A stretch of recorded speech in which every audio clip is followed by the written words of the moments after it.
A igreja que faz a sua comemoração da solenidade de Todos os Santos no dia 1º de novembro, mas por motivos pastorais em alguns países do mundo, nas missas com o povo, pode-se celebrar a solenidade de Todos os Santos.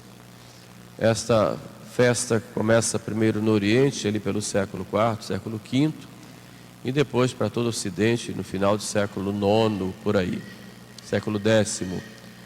É uma solenidade que nos faz refletir dois aspectos da nossa vida de católicos.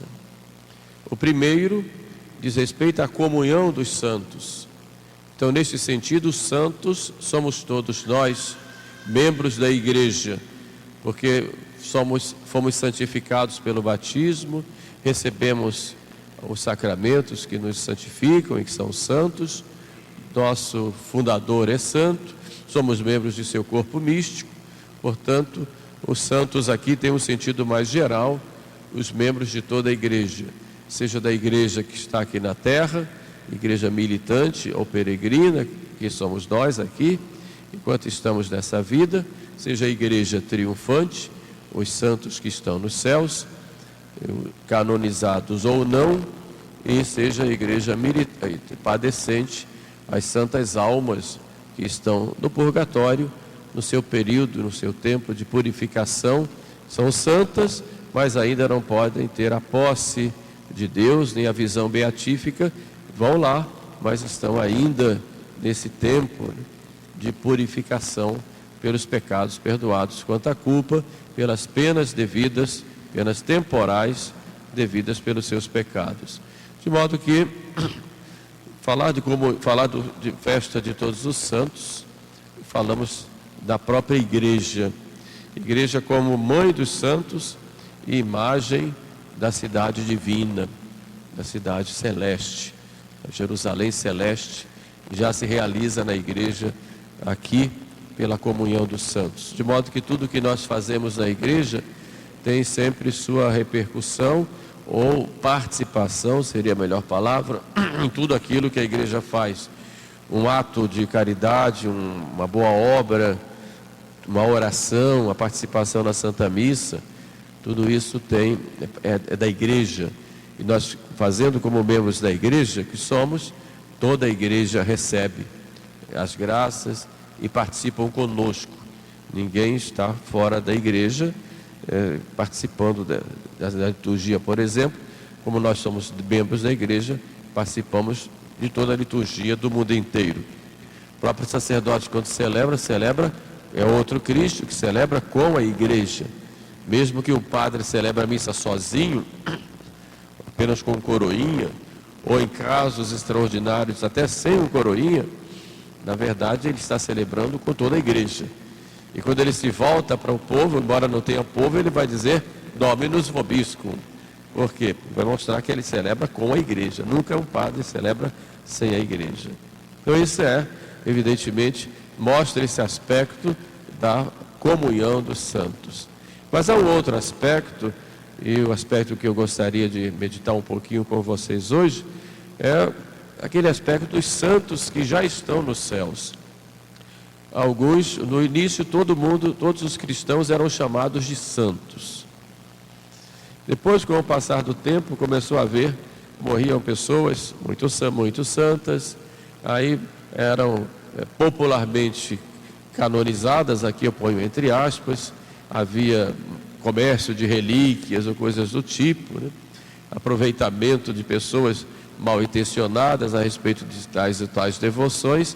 A igreja então começou ali pelo século IX fazer um processo de canonização. Mas no início não existia processo de canonização. Então a igreja começou a fazer um processo para olhar aqueles santos, as suas virtudes heróicas, aquilo que eles fizeram, e colocou como condição para iniciar um processo de canonização que aquela pessoa tenha se destacado heroicamente em uma das virtudes, pelo menos.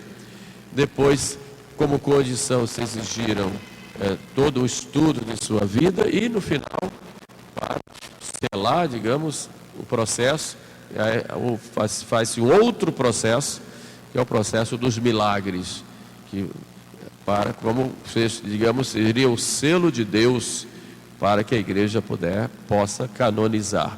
O processo mudou na história, de acordo com as necessidades e com os meios que a igreja foi adquirindo para o conhecimento maior.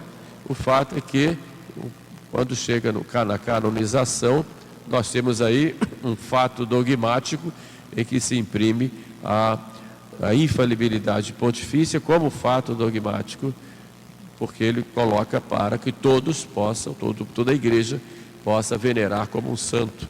E o Espírito Santo não deixaria o Papa errar nesse momento, senão induziria todo o povo a venerar como santo alguém que não é. Mas esse é um outro ponto. Há muitos santos que estão nos céus e não foram canonizados, realmente a maioria, tanto os chefes de família, tantas donas de casa, crianças, jovens, velhinhos, velhinhas, todos estão no céu. Então hoje, na festa de todos os santos, nós estamos assim honrando todos esses santos, os conhecidos, canonizados, mas também aqueles que são desconhecidos. São Bernardo, quando vai fazer um sermão seu na festa de todos os santos, ele começa com uma pergunta: para que servem os louvores e as glórias que nós damos aos santos? Para que serve esta solenidade desse dia? E depois então ele faz uma reflexão respondendo a isso. Primeiro, os santos não precisam de nossas honras. Eles não precisam. Já tem as honras deles nos céus. A glória dos santos é viver a glória de Deus. Participar da glória de Deus é a glória dos santos. Mas os santos são glorificados por nós, para nós. Porque os santos nos apontam para o céu.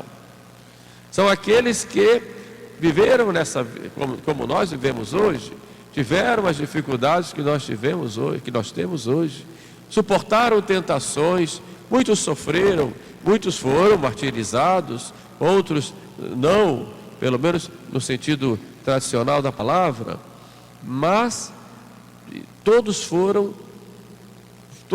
tiveram o Evangelho vivido. E uma característica de todos os santos era a humildade. Embora fossem muitos santos, reconheciam que não eram. Os santos eram humildes, reconheciam a sua pequenez, a sua fragilidade, e por mais vida de oração que tivessem, por mais vida espiritual profunda que tivessem, todos, sem exceção, se reconheciam grandes pecadores. E muitos foram verdadeiramente, se nós olhamos a história dos santos, todos eles, nós vamos ver que há essa luta contra o pecado. O próprio São Bento, por exemplo, que luta contra o pecado, contra a tentação. Um São Francisco de Assis, que foi muito pecador, e que depois, quando tem a graça da conversão, como muda e quer viver essa radicalidade do Evangelho. E quanta penitência e sacrifício fazia São Francisco por causa dos seus pecados e para viver essa radicalidade do Evangelho. Um Santo Agostinho, que foi um homem cheio de pecados e depois teve a graça da conversão, depois escreve sobre isso no seu livro das Confissões e mostra lá, quando confessa, desde criança, e vai falando a sua história desde menino, e diz tão pequeno e tão pecador. Portanto, os santos são os grandes perdoados por Deus, mas procuraram imprimir em si o Evangelho, viver o Evangelho na prática, sobretudo as bem-aventuranças, que é o caminho que Jesus Cristo nos mostra para sermos santos. No Sermão da Montanha, Jesus diz: sede perfeitos como vosso Pai Celeste é perfeito. E aí a gente fica perguntando: mas você é perfeito como o Pai Celeste é perfeito? E aí Santo Tomás explica a perfeição como homens, como pessoas humanas. O Pai Celeste é perfeito como Deus, tem a perfeição em si mesmo. E o homem é perfeito na medida em que se une a Deus. Porque Deus nos criou para essa comunhão com Ele. E quanto mais nós nos unimos a Deus, nós vamos adquirindo a perfeição que Ele próprio nos dá. E toda a perfeição em nós, e toda a santidade em nós, é uma participação na santidade do próprio Deus, que é santo. E é o santo por excelência. Portanto, as bem-aventuranças evangélicas que Nosso Senhor nos mostra como caminho de santidade, na verdade, elas são praticadas por Ele, por Jesus, e nos coloca Ele como modelo de participação na santidade, Ele como homem, na santidade de Deus, Ele como homem, evidentemente Ele é Deus, mas nos mostra como homem que é o caminho deste novo Adão, que cada um de nós é, restaurados pelo sangue de Jesus. Nas bem-aventuranças nós vamos ver lá, primeiro Jesus diz, bem-aventurados, e diz a condição para ser bem-aventurado, e depois diz um prêmio. Bem-aventurados os pobres de espírito, porque deles é o reino dos céus. Bem-aventurados os que choram, porque serão consolados. Bem-aventurados os puros, porque verão a Deus. Bem-aventurados os mansos, porque possuirão a terra. Bem-aventurados os que têm fome e sede de justiça, porque serão consolados. Bem-aventurados os misericordiosos, porque alcançarão misericórdia. Bem-aventurados os que promovem a paz, porque serão chamados filhos de Deus. Bem-aventurados sois vós, aí Cristo vai falar da cruz, que quando vos injuriarem, vos perseguirem, vos maltratarem por causa do meu nome, porque será grande a vossa recompensa nos céus. Então Nosso Senhor vai nos dando aí um programa de vida: pobreza, mansidão, promover a paz, misericórdia, lágrimas, pureza, justiça. E os prêmios já podemos começar a ter aqui na terra, mas seremos planificados no céu. É um programa de vida totalmente oposto ao programa do mundo. O mundo coloca como feliz exatamente o contrário daquilo que Jesus coloca.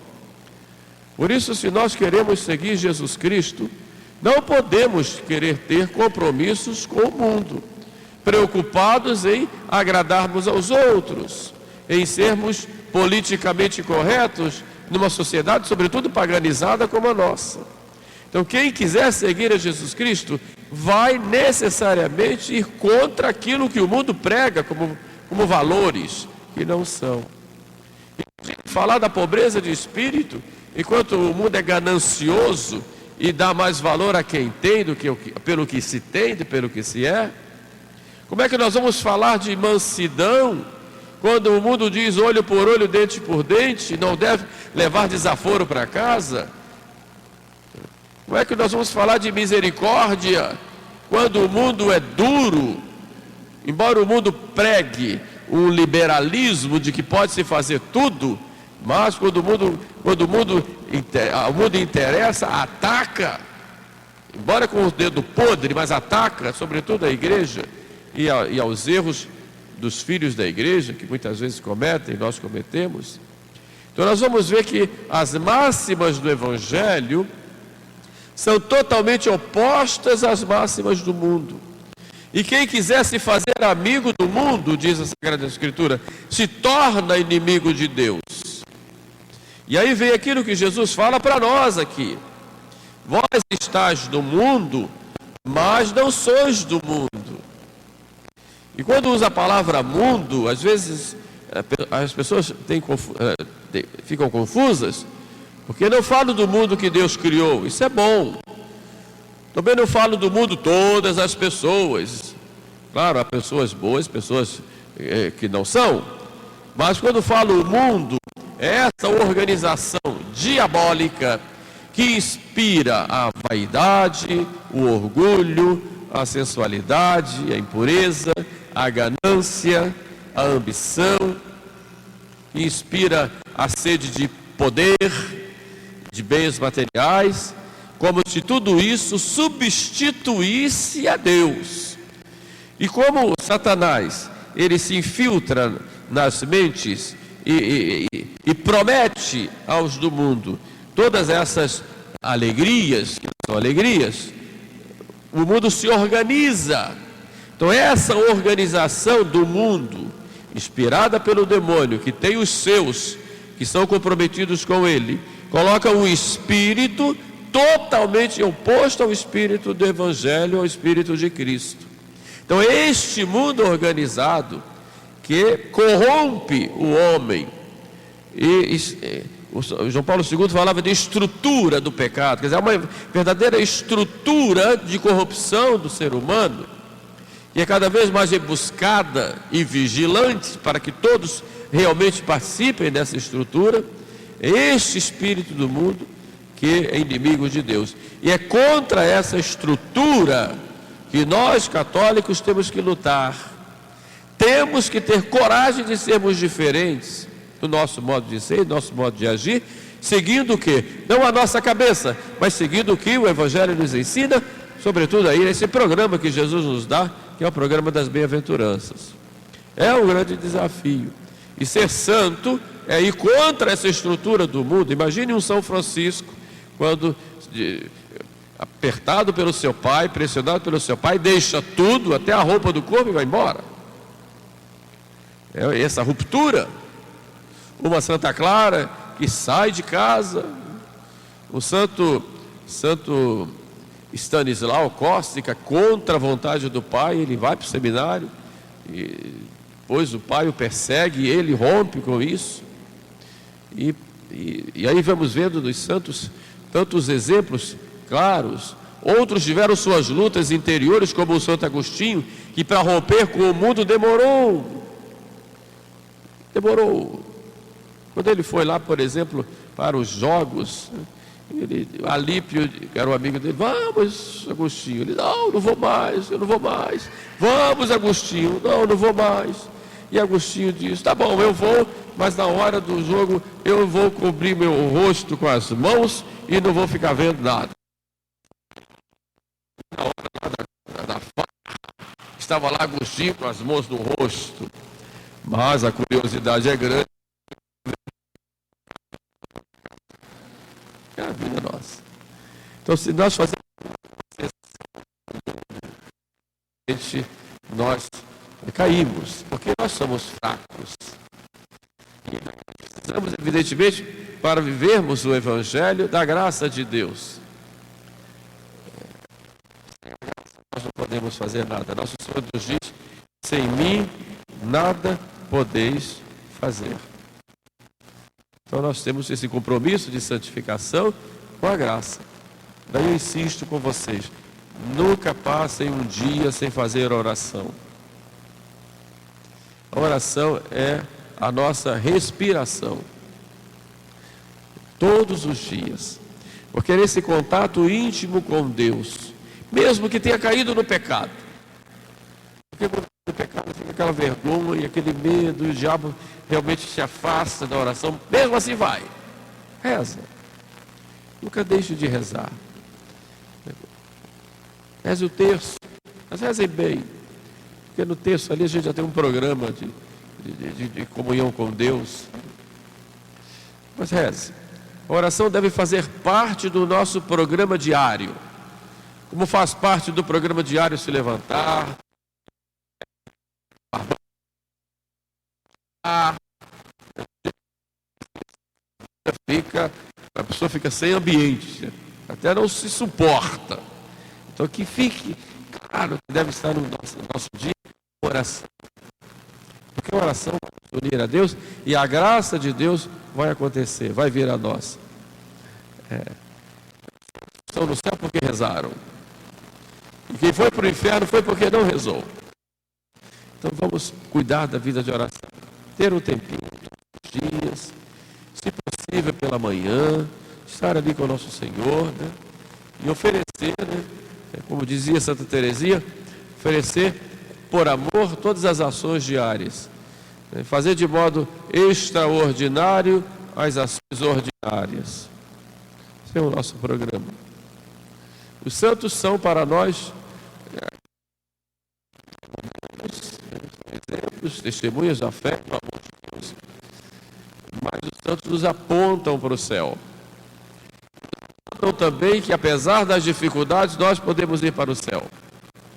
Nos dizem que, mesmo com as cruzes e com as quedas, nós podemos nos restaurar pela graça de Deus e podemos ir para o céu. Os santos, eles nos encaminham para o céu, nos mostram essa luz que vem de nosso Senhor. Ele estava na igreja e a catequista começou a mostrar os vitrais e ele, curioso, queria ver, né? E perguntou o que era aquilo. Aí a catequista disse: os santos. Vamos mostrar os santos. Os santos.